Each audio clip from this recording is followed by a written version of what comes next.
Doon muna po tayo sa pinakamalaking kinita niya sa isang ulo ng baka. Sa yung mga 4 to 5 months na alaga niya. Ay, sa kinita ko nun ano? Pinakamalaki po. Pinakamalaki ay ano? 40 mil. 40,000. Halos nahigitan niya yung 5,000 sa isang buwan. Tanggal po ang gastos nun. Alaga sila, kinakailangan, unahin talaga nila ay kumpay. Kumpay mo na pakain po. Oo. May pigs ka nga, ay naku, ay malulugi ka pagka Puro pigs. Pakain mo kapagsak din yan. Itong iba po. Guguwang din yan. Dapat yan ito po yung mga pantay, ano siya, Oo. pantay ganun. Ano kasi nagpapakain ng palyat nga po pala? Tuwing hapon lang ako. Hapon lang po kayo? Kaya malalaki. Tuwing hapon na lang. May nahalo pa. Stress. Oo. Alas stress lang po. Pero ibig sabihin ko po may nahalo pa kayo sa palyat? Pids. Peso. Yan ang magandang araw mga talong Stevie. Tayo po ay nagbalik dito sa barangay ng Kanda ng Sariaya, Quezon.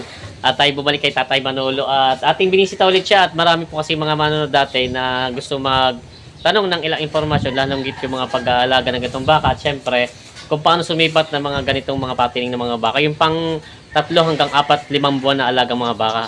Kaya samahan niyo sa ating video sa ating cattle farm visit dito sa Sariaya, Quezon. Ito pala may hirap ang daan, may ilog dito, dadaan na tayo, may hanging bridge siya yung sa taas. Wasa talaga pala tayo dito. Lalim. Yung tubig.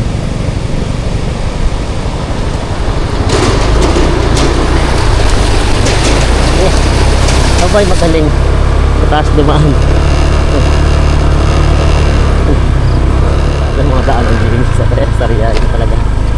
Hindi may hinahin talaga. Ha? Yan. Oo nga, ito pupunta ko sa bakahan niya.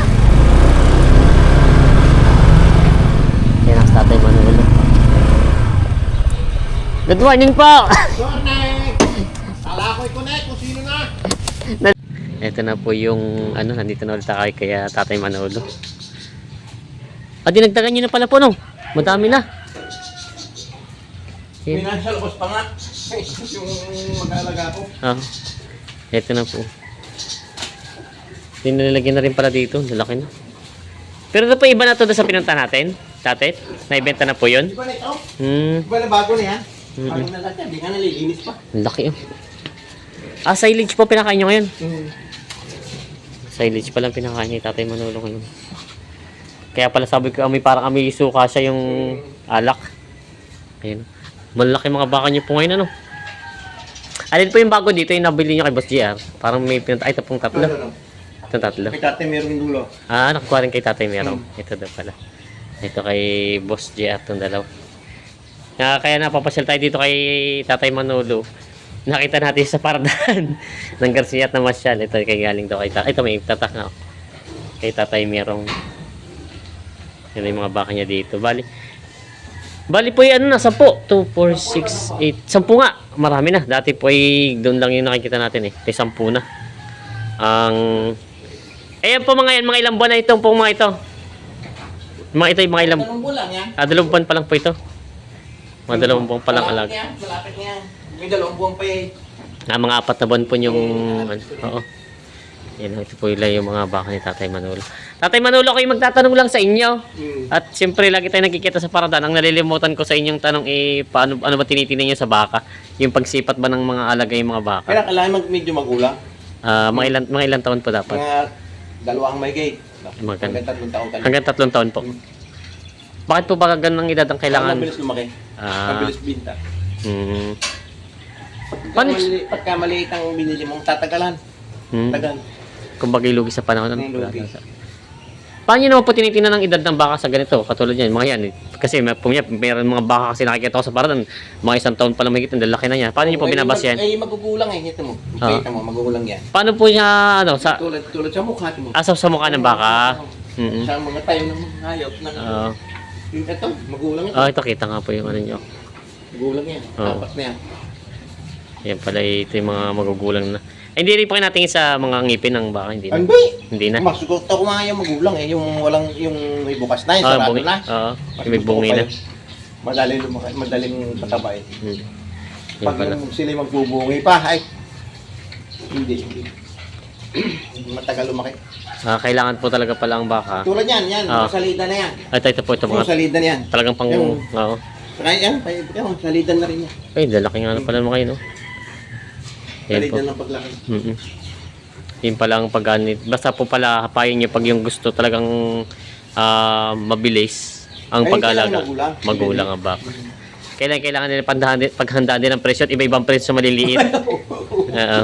Mahal. Oo. Mahal ang maliliit ay mahal ang presyo. Halos magparehas ng magulang ay Oo. matagal pa lumaki. Pero po sa mga sa mga katakatawan ng baka wala kayong tinitingnan na yung kanyari sa Ay, kailangan magagaling ang buwit. sa huli talaga kayo natingin. Paano pong ibig sabihin yung medyo mabilog ang huli? Mabilog. Kahit medyo ang katawan niya ay manipis. Yung palang inaano, yung binabasa yung sa mga ganitong mga baka. Yung pala kailangan din mabilog daw yung huli. Ay dito naman po sa una, wala naman kayo tinitingnan sa mga... Itong Eh. cross. yung ibabaw niya po. O yung bandar na pa. Yung sa likod ng pasong niya. Kailangan po hindi malapad. Ayun, yun yung may nakausap tayo, tinitingnan nila yung ito, ganito, ibabaw. Dapat po yun malapad ang likod niya. Kasi meron pong parang nakita ko niyo, meron manipis ano. Aray, medyo. Ay, pero pag tumabayan, lulubog din yan. Yan. Ay dito po titin natin, lapitan natin. Ay, gilid yan. Ito. Pag tumabayan, Ito po. babagsak din yan. Itong ibabaw. Guguang din yan. Dapat yan, ito po yung mga pantay, Oo. pantay ganun. Ayan pala. Ito po yung mga sinasabi nila. May nagtanong, may nakausap tayo ito, tinitingnan nila hindi sa likod ng pasong. Dapat ito yung malapad po, ano? Malapad ang kwan. Oo. Tapos sa huli naman daw, sabi ni Tatay Manolo, ito dapat, yung pit niya dapat medyo, bilog. Bilog. Oo, bilugan ang huli. Yan. Tapos po, sa pag-aalaga niyo pong baka Tatay Manolo, anong pinakamatagal niyo nang inalagaan? Yung kayo lang mismo kasi yung iba yung alam ko pa iyo, matagal eh. Yung inyo po dito, mga Kailangan ilan? matagal ang 5 buwan. 5 buwan lang po. Hanggang 5 buwan. Tapos po, ang hindi pa nga 5 buwan, hindi mabilis-bilis nga rin po. Mabilis. Oo. Hindi na matatagalan sa pag-aalaga. Pero sa inyong experience po, meron talaga ding mga bakang yung bang... Meron ba ito? Yung hindi nalaki. Natanong ko hindi nalaki. Basot yung tawagin. Oo. Kumbaga hindi na siya nakasikad po. Mga ilang buwan niyo po yung napapansin pag ganun mga baka? Kasi hindi natin, kunyari, pag bibili nyo, hindi mapapansin na Meron ganun. 2 buwan? 2 buwan po, bago nyo napapansin na ganun. Tulad nun, oh. Pag ganda nung bili ko kay Jerry, yun, labas niya. Oo po, parang... Humina ang katawan, oh. Meron talaga po. Sasalida pa yan. Kumbaga ilalaki ang gas nyo, kumbaga paglilit siya, parang numinipis ulit siya, tapos lalaki ulit, panibago. Matagal-tagal ang alaga. Matagal. Kaya hindi nyo na pumunta sinalang dito sa patining. Sa labas yan. Oo, yun talaga pala, ganun pala ang ano na. Paano po yun, kalimitan sa mga ganyan, edi, katulad nun, hindi nyo na muna pinipins, hindi nyo na muna, damo na muna lang siya. Kasi malulugig po kayo. Yun pala ang Tatay Manolo. Kasi meron nga daw ako nakakausap din na yung mga baka daw hindi na tumaba po. Yung hindi na talaga tumaba, meron din kinakuha kang ganun baka? Meron talagang gayon. Meron. Kumbaga parang sa tao po, ano? Lalo pag makakabili ka ng yung galing sa mga yung katali sa sitawan, bigyan mo yung mga estro yun, yun, makakain yun ng baka. Yung mga... So, naiipon, hindi tutunaw. Parang plastic, mga ganun, nakakain ng plastic. Yung mabigat na, hindi mo makita. Hindi po, sa loob ng tiyan yan eh. Pero sa inyo naman po, wala naman po kayong wala naman. Basta't galing norte. Ayos ang baka. Ayos ang baka. Kabisado nyo na po yung mga baka nun. Ayan. Ito pala 2 buwan. 2 buwan po alaga nun. Ito po. Galing pala ka Jeff. Lahat pala itong mga bakang ito. Kaso nga lang, nung bilhin ko ito, maliliit. Kung pinaiwin nyo muna. Pinalaga ako muna. Kasi humiling yung mag-alaga akong ibibinta raw. Ginawa ko, binata ko. Pinatarato ko sa mamimili. Ayan, ang binta. Ako ang nagbayad. Okay, ganito po ang ano nyo po, ang style nyo di kunyari galing sa pag-aalaga nyo, malilit pa siya, tapos lumaki na. Tapos tumawag kayo na mamimili, siya ang papatratoy nyo. Gusto nga pagbili ng mga alaga sige, pagbibili natin, walang problema. Tawag ng mamimili. Kung magkano tawad ng mamimili, yan ang ibibili ko sa iyo. Opo. Wala tayong apihan. Walang apihan. Ganun po ang ginawa nyo. Kumbaga po ito'y galing na sa paiwin nyo. Tapos sinalang nyo na. Pwede ko pa malaman naman kung magkano inublihan nyo mag-haya kalalaki. 82. Talagang may mahal din pala. Kaya dapat po ito mga mahigit 100 po pag gano'n. Malapit na yan. Yung pala ginagawa nyo po ngayon. Kasi si Tatay Manolo, warin ko hindi pa masyado namimili ngayon. Marami pa naman kayong paalaga po sa labas. Dahil pa. Pero nabigta ko ng tubig, may 30 na. Ay po. 30 ulo. Pero nag-uti-uti uli ako. Nag-ipon na po ulit ng paiwi. Ayun na. Ito po yung mga... bali po, ang pakain nyo ngayon ay silage na muna po. Pagka yung walang balat, yan. Pero po sa inyong experience, Tatay Manolo, anong mas maganda? Kasi may nabasa ko, ito ay share ko na lang sa inyo. Napanood ko ay, sino nga ba itong magbabaka ng norte? nabanggit niya, ano bang mas magandang pakain sa baka? Yung cut and carry o ganitong silage? Mas magaling ang siling. Mas maganda po ang silage sa inyo? Pagka yung tinagtad mo lang, Oo. maraming tira. Yung katawan, siyempre ka ganun, hindi mo mayroong pihikang baka, hindi kakainin, matigas. Ay, hindi lang po yung mga sariwa kunyari, yung mga galing sa ano. Ganyan na rin. Ganun na rin po. Matigas din. Mas gusto nila tong silage. Okay po. Bawal mo pati ang ganyan, basta mo lang, nasa drum, basta mo ilalagay. Ay, tatagtad ka pa doon, ay sumukod sa hilingan yun. Ay, meron pala ito pala, may mas makina kayo. Mas maano pala sa inyo, alwan po yung ganito pakain. Sa pagkain, sa pansin nyo naman sa baka, ano mas maganda kayang sa kanila katawan naman? Kailangan talaga, alternate ang pakain mo. Balat, balat ng mais, at katawan. Kumbaga salitan po sila. No? Hindi puro... Pagka yung naubos nyo nga yung balat, yung balat ng mais, siya yung silage lang. Kumbaga pinag-ano nyo po, palitan lang siya. Pagkatapos lubatan uli yung maraming balat, yun naman muna. Pag-iipon uli kami sa drum. Kumbaga po kaya kaning silage ng ganito katulad ngayon, wala nang halos na ubos na, parang may bagong tanim na mais, hindi at least may papakat. Meron pa rin po, may bago pa rin po. May mamumunga pa ako ng lulo. Hindi naman pala kayo nagpapawala din ng ano, no? Hindi, tatam na nga rin. Meron ulit. Yan pala po nga ni Tatay Manolo sa ganito. Ay, ano po pala, ilang beses kayo nagpapakain sa? 2 beses lang. Umaga at hapon. Umaga at hapon, sa umaga po yan, anong oras nga? Yan, ganitong oras, tapakain na. Alas 7. May mami tataktakan uli ng bata yan, bago Ito po ngayong pagdating niya, itong umaga. Tapos po yung pahapon na, mga alas 3 na. Alas 3 ng hapon. Yun palang ano ni Tatay Manolo. Yun lang pong ano, yung paraan ng pagpapakain ng mga baka. Tapos yung tinanong natin kung paano sumipat kasi medyo ang mga magbabaka ngayon maraming gusto magbaka. Yung problema, Yan siya ang pangalan. yung galing mo din sa inyo. Oo, nagpunta. Bakit ang sa vlog sa iyo? Hinahanap ako. Matagal namin nag-istoryahan, tinignan pa nga yan. Tumabak. Bago nag-chat ulit kagabi. Kung ano pang maraan pagpapakain ng palyat, kung anong oras. Ay pala. Opo pala, nalimutan ko. Pwede pa maulit yung anong oras kayo nagpapakain ng palyat nga po pala. Tuwing hapon lang ako. Hapon lang po kayo. Kaya malalaki. Tuwing hapon na lang. May nahalo pa. Oo. Alas 3 lang po. Pero ibig sabihin ko po may nahalo pa sa palyat? Feeds. Peso. Ay baka magtanggal na ako ng palyat ngayon. Pupuruhin ko ng page. Feeds na lang. Ang tatambal ko na sa starter ay breeder na. Breeder na po. Ang gamit nyo pala pong feeds luntian. Tapos po... Luntian hanggang starter. Oo. At gagamit na ako ng breeder ngayon ng luntian. Yun po yung pambaboy, di ba? Oo. Yun po pang ginagamit nyo. Yun pala yung pambaboy. Dahil mahal ang palyat ngayon. Nagtaas po. Ang puti, kulang ko lang 128. Kaya mo papalit ng feeds. Kaya pa feeds na muna, mas mura-mura. Mas magaling ang feeds. Medyo may dating. Ibang pinadaki. Hindi mo na presyo ng palyat at yung breeder. Kaya na po mo ng feeds ang gagawin. Isa-isang baka po naman, mga gano'ng karami. Kasi isa-isang, yung per kilo po mga 2 kilo ng 2 kilo. 2 kilo ng 2 kilo kada sa baka. Yun pala, yun lang pala po kung paraan ng pagkano. Kaya lang yun nga katulad nung nagpunta kay Sir dito siyempre ang unang priority dapat natin, ano po ba dapat unahin? Matipid-tipid. Ano po bang unang priority bago magbakang ganito? Ano dapat unahin nila? Nung plano pa lang? Number 1 po. Number 1. At saka kulungan. Kulungan, dapat po talaga nakulungan. Kasi matsarado na yan. Ay, nilagay. Oo. Yung ngipin, ito. Ito pa yung sibol na ang ngipin niya. Nabungi na sa tao. So, panibagong palit na pala. Ganun pala. Kaya hindi nyo rin pala sinisilip yung ngipin nila. Kasi minsan yung iba, nagpapalit na rin ng ngipin pala na pag may yung mabungi. Yun pala ang Tatay Manolo. Yan po sa mga gusto pa mong baka daw. Number 1, sabi ni Tatay Manolo. Ano muna? Pakain talaga, number 1. Number 1? Ay, bibili ka ng baka. Wala ka namang pamakain. Ay, wala din. Ay, pakakain mo ng tungpas, kaunti lang. Tipid. Hindi mo kayang sa loob ng 5 buwan. Kumbaga magpapagod lang siya at malulugi pa. Ay, oo. Yun pala. Yun ang payo ni Tatay Manolo sa mga bago pa lang magbabaka. Kasi marami po nagugusto ng baka. Sa daming yan. Oo, sa daming yan. Kung wala akong sariling kumpay, ano mangyayari niyan? Butot balat yan. Yan. Kaya pala dapat pala may pakain muna bago mag-umpisa ng ganda pagbabaka. Kasi marami po kasi tayo napuntahan na sa totoo lang Tatay Manolo, mga na-encounter natin, hindi naman sila nakapag ano. Kung bagay bumili agad ng baka, wala pakain po.